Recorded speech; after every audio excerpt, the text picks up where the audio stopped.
democracia y el Estado en Europa.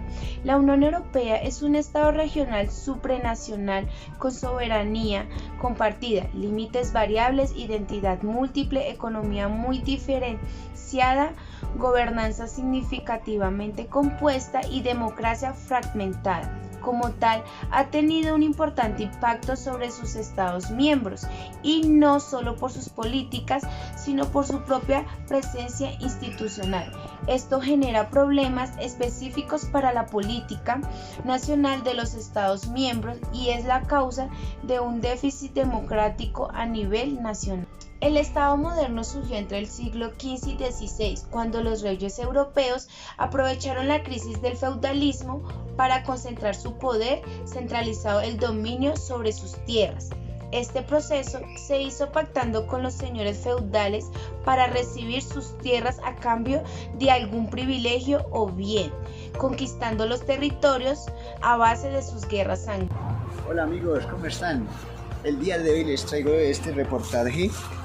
Aquí vamos a ver cómo el hombre desde Grecia y Roma vuelve a la edad clásica, llegando desde Italia, dando estas ideas renacentistas, se esparcen muy rápidamente por toda Europa, con mucha rapidez. Este talante se ve reflejado primero en las artes y de otra forma también se ve reflejado en todas las ciencias del saber, como lo son la ciencia, la política y la filosofía. Hola amigos, ¿cómo están? Aquí traigo otro dato súper importante, como fue la invención de la imprenta en el siglo XV por Johannes Gutenberg, donde fue una amplia difusión de las ramas del conocimiento. Este invento fue crucial para la propagación de todas las ramas del saber, siendo esta una palanca de cambio importante para la historia de la humanidad. Los avances en ciencia, medicina, astronomía, física, química, anatomía humana vieron el avance de las visiones modernas sobre la naturaleza y sentaron las bases de las ciencias modernas. Otro dato súper importante es la revolución científica por Nicolás Copérnico y su teoría heliocéntrica. John Kepler, quien defendía sus ideas, las de Copérnico, definía cómo eran las órbitas elípticas que seguían los planetas alrededor del Sol. Este modelo fue aceptado por más de 5 milenios por todo el mundo, donde el planeta Tierra y todos los planetas giraban alrededor del Sol, haciendo así, de esta forma, temblar todos los cimientos del conocimiento. Reportame sintonía, representamos problemas técnicos de falla. Producción, por favor, colabórame. Producción, sí, colabora. Producción, chaval, reportame sintonía. Ok, listo, otra vez ya estamos aquí. Entonces, esas atrevidas hipótesis chocaban directamente con las Sagradas Escrituras. El Tribunal de la Santa Inquisición investigó a Galileo por defender las ideas de Copérnico, lo que casi le cuesta la vida. Sorprendente, ¿no? Y es así como la revolución termina con Isaac Newton y la publicación de su obra más importante en 1687 sobre los principios matemáticos de la filosofía natural. Se expone la teoría de la gravedad, que lleva a cabo cuando él meditaba debajo de un arbusto de manzanos y un fruto cae sobre encima de él, haciéndolo cuestionar de tal forma donde llega a tal conocimiento. El humanismo y la imprenta fueron las dos primeras palancas claves en el cambio de la edad moderna y trajeron consigo así el renacentismo y la revolución científica. Hostias, tío, nos ha cogido la noche en este breve reportaje. Y así la tercera palanca fue el descubrimiento de América en 1492, cuando Cristóbal Colón, en su afán de encontrar una nueva ruta hacia las Indias, se topa con un nuevo continente para Europa, y este es América. Sonido. Hostias, tío, otra vez estamos al aire. Entonces, y es así como comienza la etapa de conquista, pero más bien yo diría que es la etapa de genocidio. Todo comienza encabezado por la fe de la Iglesia Católica. Llega un grupo reducido de españoles encabezados por Hernán Cortés. De esta forma, los españoles supieron aliarse con las tribus locales, las que el gran Moctezuma tenía sojuzgadas. Cortés, a su vez, traía armas demasiado superiores y caballos, pero el arma más poderosa que traía con sus hombres no era visible al ojo humano. Esta era la viruela, que eran agentes patógenos, los cuales los europeos habían ya desarrollado cierta inmunidad, pero los indígenas no. Pizarro llegó al Perú, ya las enfermedades habían llegado a la región y habían diezmado la población, siendo así la viruela el arma biológica la que conquistó América. Joder, tío, también traemos un relato muy relevante. En el primer momento los españoles y los portugueses se reparten el Nuevo Mundo en el Tratado de las Tordesillas, pero las Naciones Unidas también querían un pedazo de este sabroso pastel y se lanzaron a la conquista de América.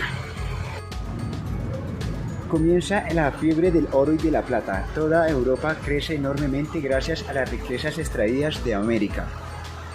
Aparte del oro y de la plata, se da un gran hecho importante, es la importación agrícola del maíz, el tomate, la patata, el tabaco, que dio un impacto a las costumbres y hábitos de la economía europea.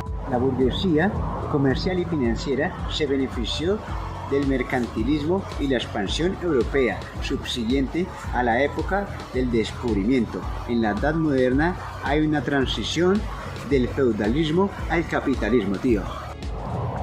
Y es así como la apertura del mundo a los europeos con la era del descubrimiento trae como consecuencia la primera economía mundial.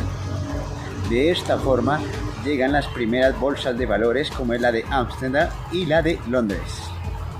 Y es así, tíos y tías, como termino esta breve intervención de este breve reportaje. Los dejo a continuación con mi siguiente compañero. Hasta la vista, chavales. Hablemos ahora de la Reforma Protestante, que fue denominada la Cuarta Papeleta y tuvo un crecimiento enorme en los avances de la época. Quien la lideró fue Lutero durante el final de la época medieval, donde surgieron las primeras acusaciones a la Iglesia Católica por corrupción y falta de piedad religiosa. Lutero colgó en la puerta de la Iglesia Católica un escrito que expedía 95 tesis contra la dictadura, por lo cual el emperador le exigió a Lutero que se retractara de todas sus doctrinas. Pero Lutero solo reconoció la palabra del sagrado escrito, convirtiendo en la Biblia el único criterio relacionado con la fe. Lutero, siendo el autor más prolífico, y Europa sufriendo una radical transformación religiosa y asimismo el poder de la Iglesia fue desintegrándose.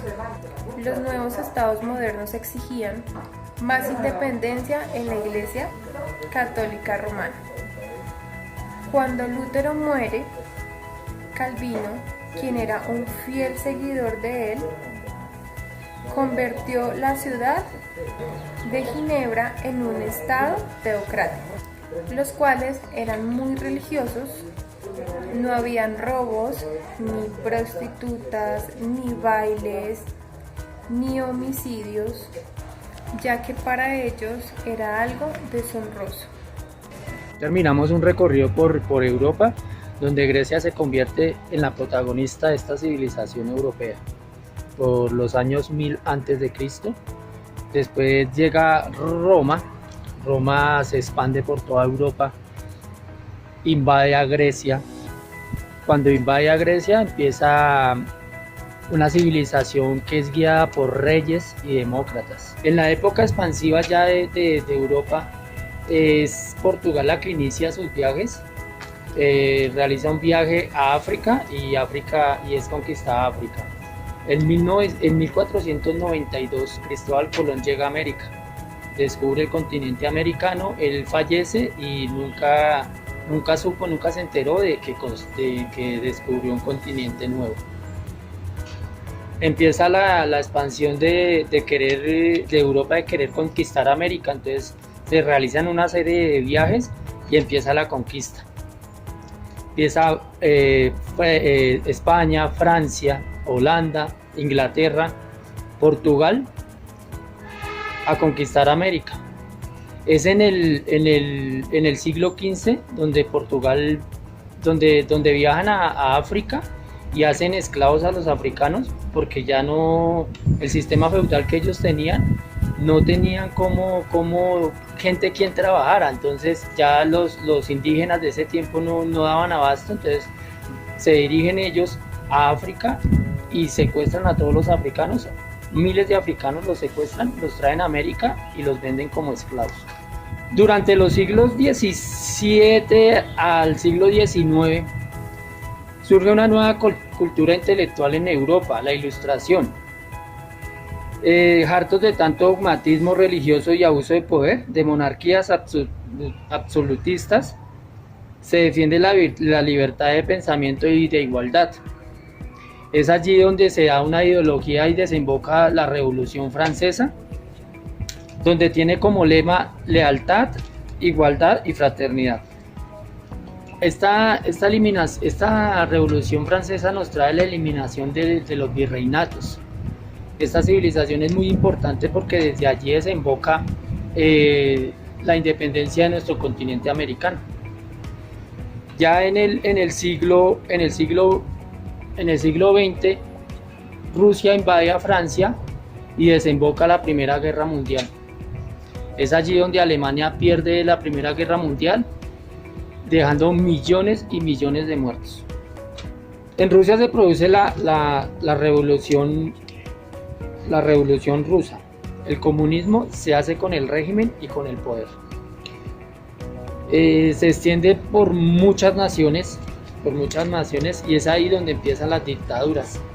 La dictadura en Alemania, Adolf Hitler; en Portugal, Antonio Oliveira; en España, Francisco Franco; en Japón, Hideki Tojo; y en Italia, Benito Mussolini. A raíz de estos regímenes se produce la Segunda Guerra Mundial, donde es por primera y por última vez donde se utilizan armas nucleares. Esta Segunda Guerra Mundial dejó millones de muertos. A raíz de esta guerra se creó ya la Unión Europea. De ahí en adelante se empieza a implementar lo que es el euro en Europa, la moneda común de Europa hoy en día. El régimen comunista de la Unión de Repúblicas Socialistas Soviéticas fracasa.